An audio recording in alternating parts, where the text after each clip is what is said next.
Visual suggestion: vintage footage of Chicago O'Hare Airport, May 1979.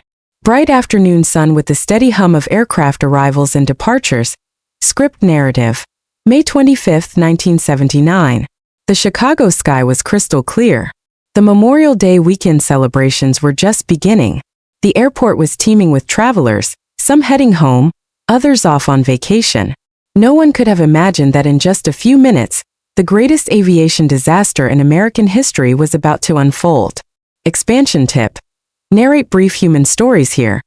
A businessman heading to a meeting, a student going to surprise their family. This builds an emotional connection with the audience. The aircraft, McDonnell Douglas DC-10 technical detail.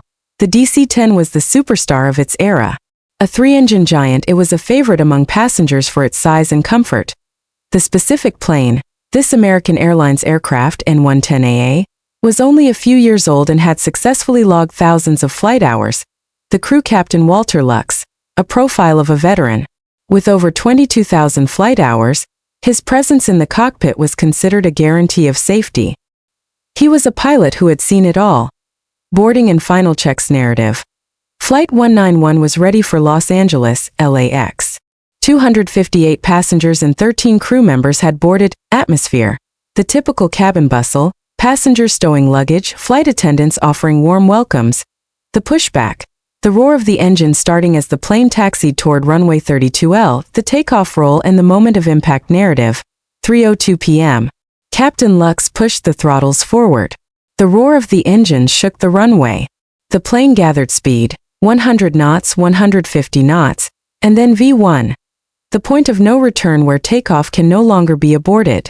The disaster strikes. At the exact moment the plane lifted off the ground, a thunderous bang echoed through the air. Engine number 1 on the left wing suddenly tore away. It didn't just fail. The entire pylon ripped off, flipped over the top of the wing, and slammed onto the runway. Visualizing the chaos, pilots in other planes and the air traffic control, ATC tower watched in horror. They saw the engine fall, but the pilots in the cockpit, blind to the wing, had no idea it was gone. The death spiral narrative. The plane was airborne, but it was mortally wounded. The pilots followed standard emergency procedures, bleeding off speed to manage what they thought was a simple engine failure. But they didn't know that when the engine tore off, it had severed the hydraulic lines in the wing. The final moments. The aircraft climbed to 325 feet, then began a slow, sickening roll to the left. Passengers looked out their windows to see the ground rushing toward them instead of the horizon. Cliffhanger ending. Exactly 31 seconds after liftoff, Flight 191 erupted into a massive fireball. But the question remained, why did the engine fall? Was it a conspiracy, or a fatal mistake made months before the flight even took off? The blind cockpit. When engine number 1 ripped away from the wing, the pilots couldn't see it. All they felt was a violent jolt, followed by the blinding glow of engine failure lights on their dashboard. The power loss. Along with the engine, the attached generator was lost instantly. This meant Captain Lux's primary instrument panels went dark. The cockpit voice recorder CVR cut out immediately because its power source was tied to that specific engine. The sound of silence. To the pilots, this felt like a standard engine failure, a scenario they had practiced thousands of times in simulators. They had no way of knowing that a massive section of their left wing had been torn away. The invisible wound, hydraulics and slats. As the engine tore off, it severed the critical hydraulic fluid lines housed within the wing. The mechanical failure. The DC-10 uses slats on the leading edge of the wings to provide lift during takeoff. Because the hydraulic pressure vanished, the slats on the left wing unlocked and retracted due to the force of the wind. However, the slats on the right wing remained extended. The asymmetry. This created a deadly imbalance. The right wing was still generating full lift, but the left wing suddenly lost its ability to stay airborne. The aircraft fell out of aerodynamic balance. The pilot's trap. Captain Lux followed the book. He did exactly what every pilot is trained to do during an engine failure: maintain a specific safety speed. The fatal choice. He slowed the aircraft to 153 knots, approximate 280 kilometers per hour, to stabilize the climb. He had no idea the left wing slats had retracted. The critical speed. Without those slats, the left wing needed at least 160 knots to stay flying. Because the captain was flying slower than that, the left wing stalled. It simply stopped generating lift, the roll. With the right wing still pushing upward and the left wing falling, the aircraft began an uncontrollable roll to the left. The warning that never came in a normal stall. A device called a stick shaker vibrates the pilot's control column violently to warn them of a loss of lift. The final blow. On Flight 191, the stick shaker was only installed on the captain's side, and its power was supplied by the now missing engine number 1. Blind flying. Captain Lux received no warning that his wing was stalling. He believed he was flying a controllable airplane, while in reality, he was piloting a machine that had already surrendered to gravity. The death spiral from the control tower. Witnesses watched in disbelief as Flight 191 began a slow, agonizing tilt to the left. The visual. The aircraft reached a bank angle of 112 degrees, meaning it was nearly upside down, its left wing pointing straight at the ground. The last words, because the recorder was dead, the final moments in the cockpit remain a mystery. The last sound captured was the flight engineer shouting, "Damn!" Just as the engine tore away. Impact imminent. The ground was only feet away. An old hangar and a trailer park sat directly in the path of the falling giant. The moment of impact, 3:04 p.m. The aircraft was now completely beyond recovery. Banked at an impossible 112 degrees, the magnificent D-10 was no longer a plane. It was a 200-ton missile screaming toward the earth. The crash. Just a short distance from the airport runway lay a decommissioned airfield and a trailer park. Flight 191's left wing clipped the ground first, and in a heartbeat, the aircraft disintegrated into thousands of pieces. The fireball. With thousands of gallons of jet fuel on board, the impact ignited a massive fireball. The pillar of smoke and flame was so immense it could be seen from the skyscrapers of downtown Chicago. The sound. Eyewitnesses described the explosion as cataclysmic, a sound so powerful it shattered nearby windows and made the earth tremble like a high-magnitude earthquake. Ground Zero. A scene of devastation. The crash site resembled a war zone. There was no wreckage in the traditional sense. There was only debris. Immediate losses. All 271 souls on board, 258 passengers and 13 crew members, perished instantly. But the tragedy didn't stop there. The debris rained down on an old hangar and a nearby trailer park, claiming the lives of 2 people on the ground and injuring several others. The heat. The inferno was so intense that rescue teams couldn't get within 100 yards. Aluminum and steel were literally melting into the soil. The silence. Seconds after the roar of the explosion, a haunting silence fell over the site, broken only by the crackling of the flames. The desperate rescue operation. Dozens of Chicago Fire Department units arrived within minutes, but they quickly realized there was no one left to rescue. First responders' trauma.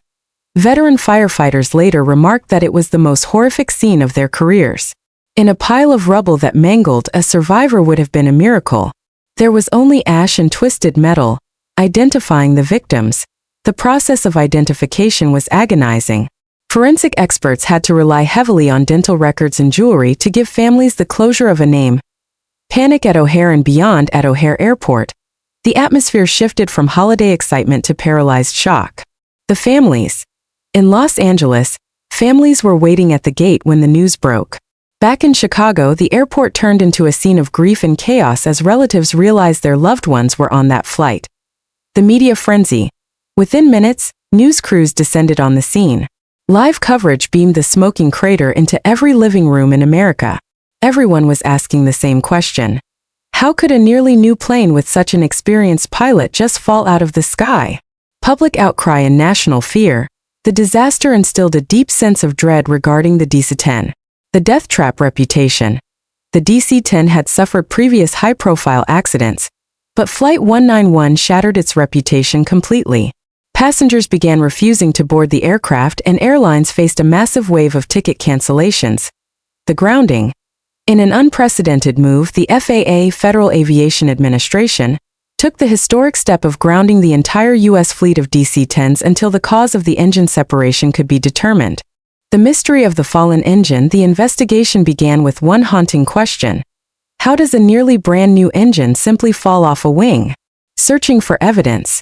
Investigators combed every inch of the runway. They recovered the number 1 engine's pylon, the massive structural component that bolts the engine to the wing. Initial theories. Early speculation ranged from design flaws to potential sabotage. But when investigators examined the pylon under a microscope, they found a clue that shocked the industry. The hairline crack, a 10-inch clue, on the rear bulkhead of the pylon. Investigators discovered a 10-inch fracture. Metal fatigue? This wasn't a slow-growing crack from old age. It was fresh. The jagged edges suggested it had been caused by an immense, sudden force. Forensic analysis. Engineers determined the damage happened during a recent maintenance session, specifically while the engine was being removed or reattached to the wing. The deadly shortcut. The forklift method. The NTSB, National Transportation Safety Board, headed to American Airlines maintenance hangar, where they uncovered a terrifying reality. The official procedure.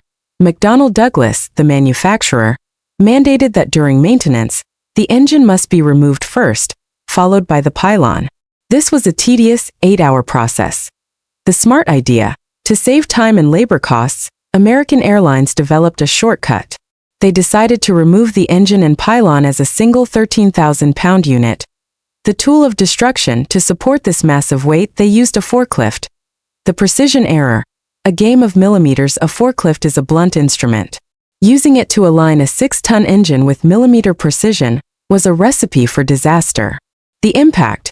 As the forklift operator attempted to remount the engine to the wing, the heavy assembly shifted slightly. The top of the pylon slammed into the wing's mounting bracket with tremendous force. The hidden damage. That single strike created the 10-inch crack. Because the fracture was on the interior side of the pylon, it was invisible to inspectors during routine checks. The ticking time bomb. For 8 weeks, Flight 191 flew with a compromised wing. Every takeoff and landing vibrated the engine, causing the crack to grow. On the afternoon of May 25, the metal finally gave way. Corporate negligence versus design fault. The investigation placed American Airlines, the FAA, and McDonnell Douglas all in the line of fire. Lack of oversight. It was revealed that the FAA knew about the shortcut but had failed to stop it. The design flaw. The NTSB concluded that the DC-10's design was inherently vulnerable. If an engine tore away, it was positioned to sever the hydraulic lines, leaving the pilots helpless. The blame game. American Airlines blamed the design. McDonnell Douglas blamed the maintenance. Ultimately, American Airlines was hit with a $500,000 fine, a record-breaking sum at the time, for their safety violations. The fall of the DC-10. The reputation of the McDonnell Douglas DC-10 never truly recovered from the shadow cast by Flight 191. The public's fear. Passengers at airports began asking a terrifying new question at check-in. Is this a DC-10? If the answer was yes, many refused to board. Airlines eventually began removing the DC-10 logos from their liveries to avoid scaring away customers. Commercial decline. The financial and reputational damage crippled McDonnell Douglas. This disaster set off a chain of events that eventually led to the company being absorbed by Boeing. Flight 191 proved that a single maintenance shortcut could sink an entire industrial giant. A revolution in aviation maintenance. The investigation triggered a global overhaul of aircraft maintenance laws. The ban on shortcuts. The FAA issued a strict mandate. No airline could deviate from the manufacturer's manual without rigorous testing and federal approval. The use of forklifts for engine maintenance was permanently banned. Redundancy is key. Engineers redesigned hydraulic systems. Modern aircraft are now equipped with shut-off valves. If an engine separates today, these valves snap shut instantly, preserving hydraulic pressure so the pilot maintains control of the wings. Changes in the cockpit. Restoring pilot power. Flight 191 taught the world that a pilot is only as good as the information they receive. Instrument power.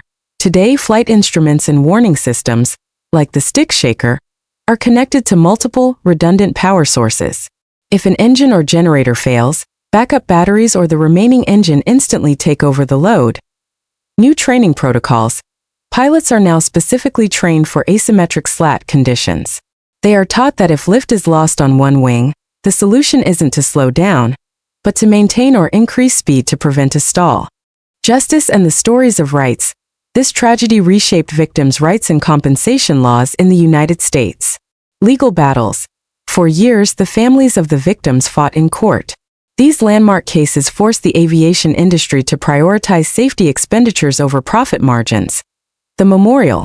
For 32 years, there was no official memorial for the victims. It wasn't until 2011, thanks to the tireless efforts of the families and a group of local students, that a memorial garden was dedicated in Des Plaines, Illinois. Every May 25th, people gather there to honor the 273 lives lost. Closing statement. A Safer Sky. The story of Flight 191 is more than a tragedy. It is a testament to human error and the lessons bought with blood.